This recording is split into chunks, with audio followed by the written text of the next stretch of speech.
अस्सलामुअलैकुम नाज़रीन, मैं मोहम्मद असलम हुसैन सियासत की ख़बरों में आप सबका इस्तकबाल करता हूँ। आज 24 सितंबर 2024 है। इस्लामिक तारीख के हिसाब से आज 20 रबी अव्वल 1446 हिजरी है। पेश है आज की कुछ अहम खबरें। रियासत महाराष्ट्र में इलेक्शन कमीशन के मुंबई के सह-रोज़ा दौरा और 28 सितंबर को प्रेस कॉन्फ्रेंस के ऐलान के बाद एक तरफ जहां इलेक्शन की तारीखों के ताल्लुक से क़यास आराइयों का बाजार गर्म हो गया है, वहीं सियासी पार्टियां भी हरकत में आ गई है। अपोजिशन और हुक्मरान मिहाज दोनों ही के लिए सीटों की तकसीम एक अहम मरहला है। ज़राए का दावा है कि अपोजिशन मिहाज यानी महाविकास अघाड़ी में 100-100-84-4 के फार्मूले पर तकरीबन इत्तेफाक हो गया है, मगर एनसीपी के बानी शरद पवार ने बताया कि एमवीए सीटों की तकसीम पर हतमी फैसला आइंदा 10 दिनों में कर लेगी। वाज़ेह के इलेक्शन कमीशन ने गुज़िश्ता रोज़ जारी की गई एक प्रेस रिलीज में इत्तला दी है कि chief election commissioner Rajeev Kumar, election commissioner Gyanesh Kumar और सुखबीर सिंह सिंधु 26 सितंबर से मुंबई के दौरे पर होंगे। तीनों इलेक्शन कमिश्नर महाराष्ट्र के chief electoral officer S Chockalingam, chief secretary Sujata Saunik और इंतखाबी अमले के दीगर जिम्मेदारान से मुलाकात करके रियासत में इंतखाबी तैयारियों का जायजा लेंगे। इसके बाद वो सियासी पार्टियों के लीडरान के साथ मीटिंग करेंगे और फिर 28 सितंबर को मुंबई में ही प्रेस कॉन्फ्रेंस से खिताब करेंगे। उम्मीद है कि इस प्रेस कॉन्फ्रेंस में महाराष्ट्र के असेंबली इंतखाबात के लिए तारीखों का ऐलान कर दिया जाएगा। तौक़्क़ी की जा रही है कि इलेक्शन नवंबर में दिवाली के बाद होगा, जिसके लिए नोटिफिकेशन अक्टूबर के दूसरे हफ्ते में जारी होगा और इसके साथ ही रियासत में इंतखाबी ज़ाब्ता अखलाक नाफिज हो जाएगा।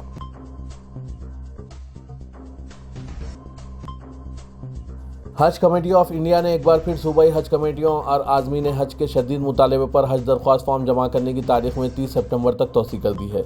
इसकी इत्तला हज कमेटी की जानिब से जारी किए गए सर्कुलर में दी गई है। इस बीच वजारत अक़लियती उमूर हुकूमत हिंद में डायरेक्टर और हज कमेटी ऑफ इंडिया के CEO डॉक्टर लियाकत अली आफाकी ने बताया कि हज कमेटी ऑफ इंडिया ने जून 2024 में ही हज 2025 के ख्वाहिशमंद आज़मीन को पासपोर्ट बनवाने और दुरुस्त करने की सलाह दी थी। फिर भी 4 से 5 महीने पहले हज का ऐलान लोगों की तौक़्क़े के खिलाफ था। दूसरे कुछ लोग अपने मफाद के लिए समाज में झूठी और बेबुनियाद अफवाहें फैला रहे हैं कि हज 2025 में एक ही फैमिली के अफराद को अलग अलग बिल्डिंगों में ठहराया जाएगा। रिजर्व और कोटे के आज़मीन को 2 और साथियों को अपने साथ लेना होगा। 65 साल से ज़्यादा उम्र के लोग हज पर नहीं जा सकते। इस बार बावर्ची खाना नहीं मिलेगा वगैरह। लेकिन इन बेबुनियाद और झूठी अफवाहों के बावजूद हज दरख्वास्तों में कोई कमी नहीं आई और कोटे से ज़्यादा दरख्वास्तें मौसूल हो चुकी हैं। इन अफवाहों की तरदीद करते हुए डॉक्टर लियाकत अली आफाकी ने बताया कि महरम और गैर महरम को अलग अलग ठहराने की वाज़ेह हिदायत मुमलिकत सऊदी अरबिया की है, लेकिन रिजर्व और कोटे और माजूर आज़मीन को एक कमरे में ही ठहराया जाएगा। बिहार में एक बार फिर नीतीश कुमार रूठे रूठे से नजर आने लगे हैं, जिसकी वजह से रियासत की एनडीए हुकूमत के मुस्तकबिल पर सवाल उठ रहे हैं। एक तरफ जहां सरकारी मीटिंगों से बीजेपी कोटे के वजीर अक्सर गायब नजर आते हैं, वहीं उन प्रोग्रामों में जेडीयू के वजीर नजर नहीं आते जिनमें बीजेपी के लीडर शरीक हों। बिहार में राष्ट्रीय जनता दल से अलहदगी के बाद नीतीश कुमार ने जब एक बार फिर एनडीए में शमूलियत अख्तियार की थी, तब दोनों पार्टियों के लीडरों की कुर्बतें साफ नजर आ रही थी। बिहार के दोनों नायब वज़ीर आला नीतीश कुमार के साथ तकरीबन तमाम सरकारी प्रोग्रामों में नजर आते थे, मगर अब ऐसा नहीं हो रहा है। इसकी वजह से बिहार के सियासी हलकों में ये सवाल भी गश्त करने लगे हैं कि यहाँ एनडीए हुकूमत असेंबली इलेक्शन तक बाकी रहेगी या नहीं। बिहार में आइंदा साल 2025 में असेंबली इलेक्शन होना है। बिहार में अगर इत्तेहाद टूटा तो मरकज़ में मोदी हुकूमत के लिए भी मुश्किलें बढ़ सकती है। बताया जा रहा है कि नीतीश कुमार ने वज़ीर आज़म नरेंद्र मोदी के लिए मुतालबात की एक फहरिस्त भी रवाना की है।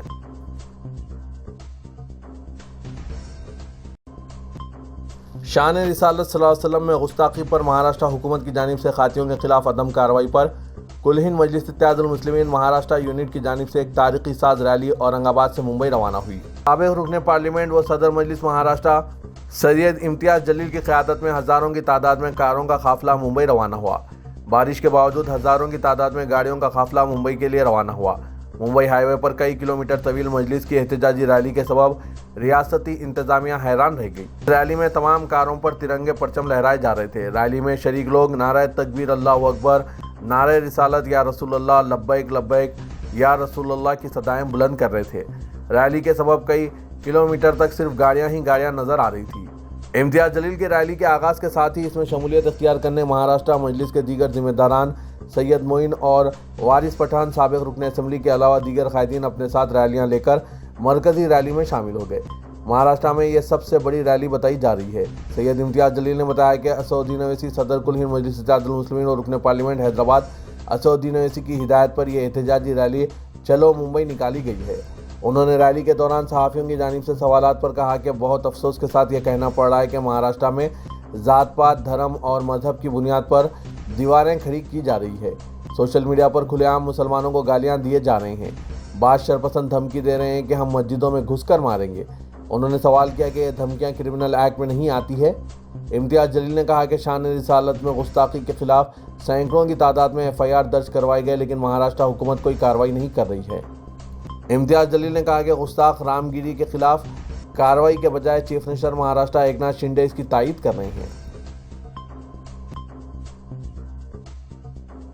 माजी करीब में दुनिया भर में अपने मुनफरिद एहतजाज के लिए मशहूर और अब लजीज खानों के हब में शोहरत हासिल करने वाला दिल्ली का शाहीन बाग एक बार फिर शह सुर्खियों में है, क्योंकि यहाँ कई खानों के लिए मशहूर होटलों को गैर कानूनी कब्जों के नाम पर सील कर दिया गया है, जिससे हज़ारों अफराद बेरोजगार हो गए हैं।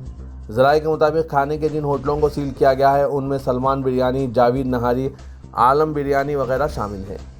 MCD की जानिब से की गई सील की कार्रवाई की वजह तजावीज़ात यानी कब्जे के अलावा 40 फीट रोड पर ट्रैफिक जाम रहना भी बताई जा रही है। इस सिलसिले में ये कहा जा रहा है कि इन होटलों में खाना खाने के लिए लोग दूर दूर से आते हैं और लोग गाड़ियों को सड़कों पर खड़ी करते हैं, जिसकी वजह से जाम की सूरत पैदा हो रही है और वो दिन दूर नहीं जब 40 फीट रोड 10 फीट में तब्दील हो जाएगी। दूसरी जानिब होटलों को सील करने की वजह जो भी हो, लेकिन ये भी एक हकीकत है कि सील की इस कार्रवाई से हज़ारों लोग बेरोजगार हो गए हैं, क्योंकि इन होटलों में बड़ी तादाद में लोग काम करते हैं। मुकामी लोगों का कहना है कि खाना खाने आने वाले लोग यहाँ से सामान भी खरीदते हैं, जिससे हमारा कारोबार भी चल पड़ता है। लेकिन अब जब से होटल बंद हुए हैं, खानों के शौकीन बाहर से आने वाले लोगों का आना बंद हो गया है, जिससे हमारे कारोबार पर भी असर पड़ा है। वाजरे के चंद माह कबल शॉर्ट सर्किट से भयानक आतिशबाजी हुई थी, जिससे जायका रेस्टोरेंट जलकर खाक हो गया था। दिल्ली की वज़ीर आला आतिशी ने अपना ओहदा संभालने के बाद कहा कि 4 माह बाद दिल्ली के लोग अपने प्यार और एतमाद से अरविंद केजरीवाल को दोबारा दिल्ली का चीफ मिनिस्टर बनाएंगे। तब तक इनकी कुर्सी इनका इंतजार करेगी और वो किसी और कुर्सी पर बैठकर हुकूमत चलाएंगी। चीफ मिनिस्टर का ओहदा संभालने के बाद आतिशी ने सहाफ़ियों से कहा कि जिस तरह भारत ने लॉर्ड राम के खड़ावन रखकर 14 साल तक अयोध्या में हुकूमत की, इसी तरह वो अगले 4 माह तक दिल्ली की हुकूमत चलाएंगी। आतिशी ने कहा कि लॉर्ड राम अपने वालिद से किए गए वादे को पूरा करने के लिए 14 साल तक वनवास की ज़िंदगी गुजारी, इसीलिए लॉर्ड राम को मर्यादा पुरुषोत्तम कहा जाता है। इनकी ज़िंदगी हम सब के लिए वक़ार और अखलाक का नमूना है। बिल्कुल इसी तरह केजरीवाल ने इस मुल्क की सियासत में वक़ार और अखलाकियत की मिसाल कायम की है। पिछले 2 सालों से भारतीय जनता पार्टी ने केजरीवाल पर कीचड़ उछालने में कोई कसर नहीं छोड़ी है। बीजेपी ने इनके खिलाफ झूठे मुकदमात दर्ज कराए, इन्हें गिरफ्तार किया और 6 माह तक जेल में रखा। चीफ मिनिस्टर ने कहा कि जब केजरीवाल को सुप्रीम कोर्ट ने जमानत दी थी तो अदालत ने कहा था कि इनकी गिरफ्तारी बदनीयत पर मबनी है। नायब सदर जमहूरिया जगदीप धनखड़ ने प्रधानमंत्री आवास योजना फ्लैट्स का इफ्तिताह किया। प्रोग्राम से खिताब करते हुए उन्होंने कहा कि हिंदुस्तान मरकज़ी क़यादत में राम राज्य की तरफ बढ़ रहा है और ये नर और इंद्र यानी नरेंद्र मोदी के नाम से सब कुछ मुमकिन बनाया है। जगदीप धनखड़ ने कहा कि हिंदुस्तान ने गुज़िश्ता 10 सालों में जो ज़बरदस्त तरक्की की है और जिस अजीम सोच के साथ इसने काम किया है, इसकी वजह से हिंदुस्तान दुनिया का एक बड़ा मरकज़ बन गया है। आज मुल्क में एक खासियत है, जो भी सैंक्शन होता है वो मुमकिन होता है। मुमकिन करने वाला शख्स मुल्क की क़यादत कर रहा है। नायब सदर जमहूरिया ने वज़ीर-ए-आज़म नरेंद्र मोदी के तारीफ़ों के पुल बांधे हैं। आंध्र प्रदेश के तिरुपति बालाजी मंदिर के प्रसाद लड्डू में जानवरों गाय की चर्बी के इस्तेमाल की खबर के बाद से जारी सियासी हंगामा आराई थमने का आसार नजर नहीं आ रहे हैं। अब इस मामले में रियासत के नायब वज़ीर आला और अदाकार पवन कल्याण ने कहा कि अगर ऐसा वाक़या किसी चर्च या मस्जिद के साथ हुआ होता तो मुल्क में अफरा तफरी मच जाती, ये पूरी दुनिया में बहस का मौजू बन जाता। NDTV की रिपोर्ट के मुताबिक आंध्र प्रदेश के डिप्टी CM पवन कल्याण ने कहा कि इस वाक़े से करोड़ों हिंदुओं के जज्बात को ठेस पहुंची है, तो वो कहते हैं कि हमें यह मसला नहीं उठाना चाहिए क्योंकि हम सेकुलर हैं। क्या हिंदुओं के जज्बात नहीं होते हैं? दरअसल पवन कल्याण ने 1 अक्टूबर तक 11 दिन का एक रस्मी उपवास शुरू किया है, जिसके बाद वो लॉर्ड वेंकटेश्वर से माफ़ी मांगने के लिए तिरुमला का दौरा करने का इरादा रखते हैं, जिसे उन्होंने तिरुपति प्रसाद को नापाक करने की बदनीयती पर मबनी कोशिश करार दिया है। अलाउद्दीन जनसेना ने तिरुपति के लड्डू बनाने में इस्तेमाल हुए गाय के घी में जानवरों की चर्बी मिलने की रिपोर्ट के बाद सनातन धर्म तहफ़्फ़ुज़ कौंसिल के क़याम का मुतालबा किया। तेलंगाना में सदर प्रदेश कांग्रेस महेश कुमार गौड़ ने पार्टी कारकुनों और अवाम से रियासती वज़रा को मुलाकात और मसाइल के हल का मौका फराहम करने के लिए हफ्ते में 2 दिन गांधी भवन में वज़रा की मौजूदगी के मंसूबे को खतियत दी है। चीफ मिनिस्टर रेवंत रेड्डी की मंजूरी से यह प्रोग्राम तय किया गया, जिसके तहत हर चारशुम्बा और जुम्मे को एक रियासती वज़ीर गांधी भवन में 3 घंटे तक कारकुनों और अवाम से मुलाकात करेंगे। हुकूमत और पार्टी के दरमियान बेहतर तालमेल के लिए महेश कुमार गौड़ ने हफ्ते में 2 दिन वज़रा की आमद की तजवीज़ पेश की, जिसे वज़ीर आला ने मंजूरी दी है। गांधी भवन में वज़रा की आमद से अवाम से अपने मसाइल बआसानी पेश कर सकते हैं। इस मंसूबे के तहत चारशुम्बा 25 सितंबर को वज़ीर सेहत दामोदर राज नरसिम्हा सुबह 11 बजे तक दोपहर 2 बजे गांधी भवन में मौजूद रहेंगे। वह अवाम और पार्टी कारकुनों से मुलाकात करते हुए मसाइल की समाअत करेंगे। हर चारशुम्बा और जुम्मे को अलग अलग वज़रा की गांधी भवन में मौजूदगी का प्रोग्राम तैयार किया जा रहा है। वज़रा की आमद के फैसले से कारकुनों में मसरत की लहर दौड़ गई। तेलंगाना हाईकोर्ट ने दुर्गम चेरू के अतराफ बसने वाले मकीनों को राहत देते हुए इन्हदामी कार्रवाइयों पर हुक्म इल्तवा जारी कर दिया है। दुर्गम चेरू के FTL इलाके में गैर मिजाज तामीरात की निशानदेही करते हुए मकीनों को नोटिस जारी की गई थी। दुर्गम चेरू के हुदूद का तयन करते हुए 2014 में हुकूमत की जानिब से जारी करदा नोटिफिकेशन को मुकामी अफराद ने चैलेंज किया।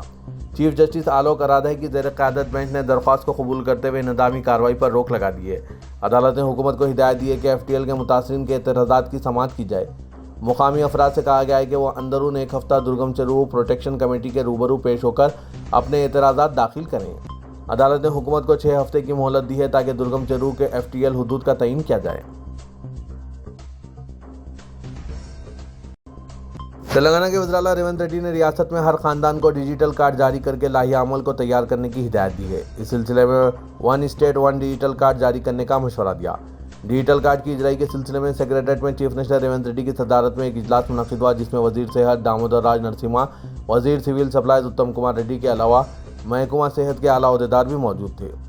चीफ मिनिस्टर ने अहदेदारों को हिदायत दी कि फैमिली डिजिटल कार्ड जारी करने के लिए हर असेंबली हल्के के 1 टाउन और 1 गाँव में पायलट प्रोजेक्ट अंजाम दें।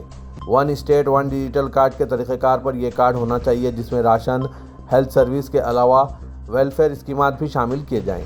इस तरह एक ही कार्ड में तमाम फलाही स्कीमात पर अमलावरी को यकीनी बनाया जा सके।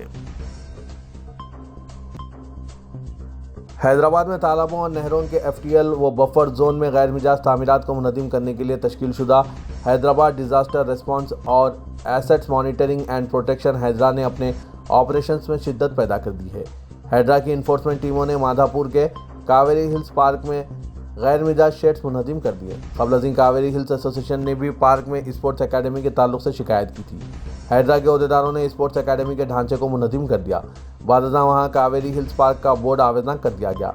इस दौरान स्पोर्ट्स अकेडमी के इंतजामिया ने दावा किया कि कावेरी हिल्स एसोसिएशन ने इसे 25 साल की लीज़ पर यह अराजी अलॉट की थी और लीज़ की मुद्दत ख़त्म होने से कबल ही इंतजामी कार्रवाई अंजाम दी गई, जो गैर मुनसिफाना बात है।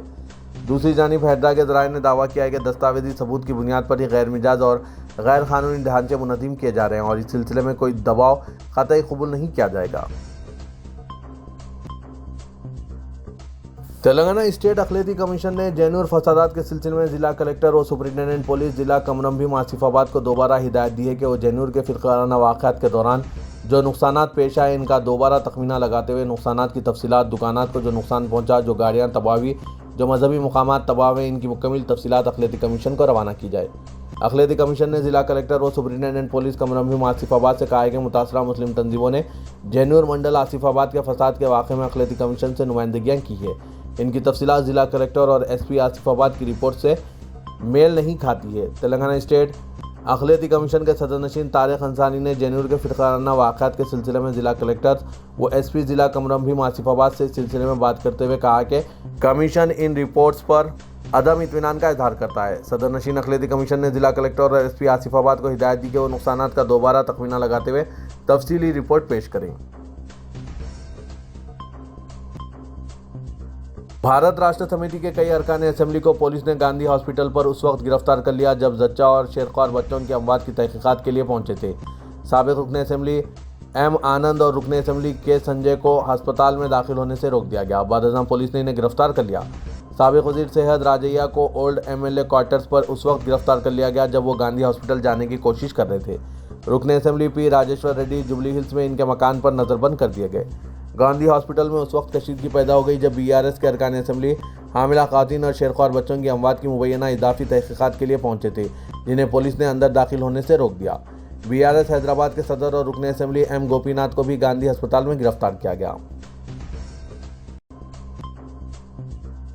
तेलंगाना भर में और दोनों शहरों हैदराबाद और सिकंदराबाद में तूफानी और मौसलाधार बारिशों से आम जिंदगी दरहम बरहम हो रही है। जहां अजला में वक्फे से हल्की और तेज बारिश की इत्तला है, वहीं शहर में भी के रोज अचानक और इंतहाई तूफानी बारिश हुई और कई सड़कें ज़ेर-ए-आब आ गई। कई नशेबी इलाकों के घरों में पानी दाखिल होने से मकीनों को मुश्किलात का सामना करना पड़ा।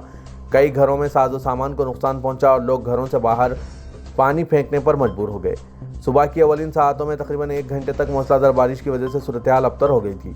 अवाम तशवीश का शिकार हो गए थे, ताहम फजर से कबल बारिश का सिलसिला रुक गया, जिसके बाद अवाम ने राहत की सांस ली। शहर के कई इलाकों और नवाही मुकामात पर शदीद और मूसलाधार बारिश की इत्तलात मिली है। शदीद बारिश के नतीजे में जहाँ नशीबी इलाकों में पानी जमा हो गया, वहीं शहर की बड़ी और मसरूफ सड़कों पर भी पानी जमा हो गया था।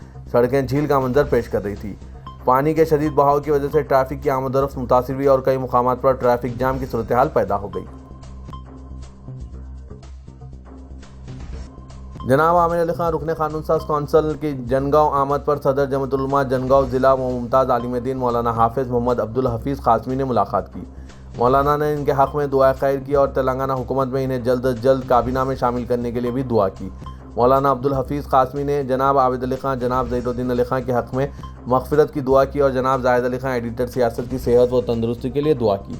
इस मौके पर सदर मदीना मस्जिद जनगांव मोहम्मद अतहर, तबलीगी जमात अमीर जनाब मोहम्मद गौस, वजीफ़ा याब मुदर्रिस, हमसाद फाउंडेशन सदर मोहम्मद याकूब, मोहम्मद राफ़े मतीन, एडवोकेट रिजवान शोएब पाशा, आरिफ जीशान और दूसरे मौजूद थे। दरियासना जनाब आमिर अली खान, न्यूज़ एडिटर सियासत व रुकन कानून साज कौंसिल ने आदिलाबाद जाते हुए जनगांव पर मुख्तसर तौक़ुफ़ किया। जनगांव बस स्टैंड चौरास्ते पर मोहम्मद जमाल शरीफ एडवोकेट व नायब सदर अक़लियती सेल कांग्रेस तेलंगाना के अलावा मुस्लिम नौजवान और मुस्लिम कायदीन ने इनका शानदार इस्तक़बाल करते हुए इनकी शालपोशी की।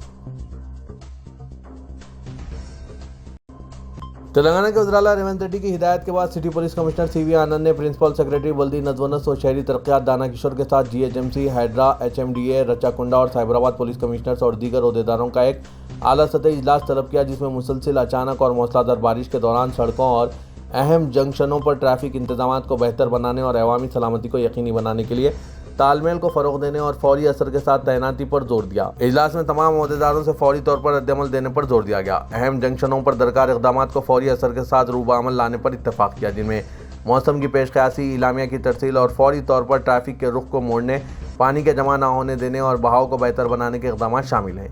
तमाम शुरा ने कहा कि वो अपने हुदूद में इन इक़दामात को रूब-ए-अमल लाएंगे। इजलास में एक मुश्तरका वर्कशॉप मुनक़िद करने का भी फैसला किया है और तीनों कमिश्नरेट्स के ट्रैफिक कमिश्नर, GHMC और दीगर महकमों के ओहदेदार पर मुश्तमिल एक आला सतही कमेटी तश्कील देने का भी फैसला किया गया। इजलास में additional CP law and order Vikram Mann Singh, commissioner GHMC Amrapali, commissioner हमदाद Sarfaraz Ahmed, commissioner Hydraa Ranganath, P Vishwanath, additional commissioner traffic Hyderabad G Sudhir Babu, commissioner Rachakonda और अविनाश मोहंती, कमिश्नर साइबराबाद और दीगर ओहदेदार शरीक थे।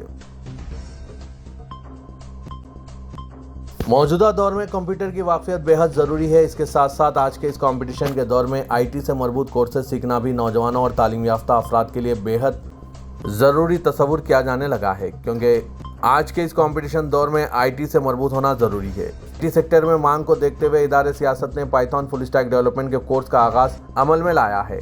महबूब हुसैन जिगर कैरियर गाइडेंस सेंटर वाक़ दफ्तर सियासत हैबिट्स में पाइथन फुल स्टैक डेवलपमेंट के बूट कैंप का आगाज़ 25 सितंबर बरोज़ चारशुम्बा शाम 5 बजे से अमल में लाया जा रहा है। इदारे सियासत की जानिब से पेश करदा पाइथन फुल स्टैक डेवलपमेंट में HTML, MySQL, CSS, JavaScript, Django, Python वगैरह कराया जाएगा। पाइथन फुल स्टैक डेवलपमेंट के मुल्क व बैरून मुल्क बिलखुसूस अमेरिका, UK, कनाडा और गल्फ़ कंट्रीज़ में भी काफ़ी मांग चल रही है। कोई भी ग्रुप के अफराद इस सुनहरे मौके से इस्तिफ़ादा हासिल कर सकते हैं। मज़ीद तफसीलात के लिए इन फ़ोन नंबरात पर रब्त पैदा कर सकते हैं। फ़ोन नंबर है 9000191481, 9393876978।